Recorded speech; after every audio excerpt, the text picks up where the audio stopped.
Happy Saturday guys! Dahil fully paid na si ma'am sa kanyang kinuha na Brudo 1740.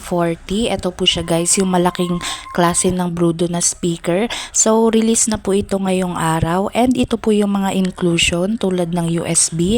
Meron din po tayong wireless na microphone. Meron din po yung isang klase din na may wire. Ayan siya guys, dalawang microphone yan siya kapag malaking klase po. Ito.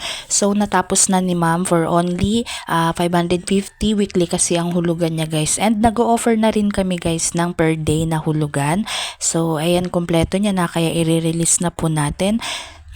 Ayan, so i-close ko lamang siya guys. Ready to pick up na yan siya mamaya ni ma'am. Tapos ito yung isa nating camping tent na nalinisan ko na po, kaya ayan, balik na naman natin siya doon sa kanyang bakal. And dito naman pala guys yung ating mga iba pang camping tent. So ayan, marami tayong nire-replyan ngayon ng mga inquiries. Ito, available na yung ating 5 camping tent. Yun lamang, thanks for watching, bye bye.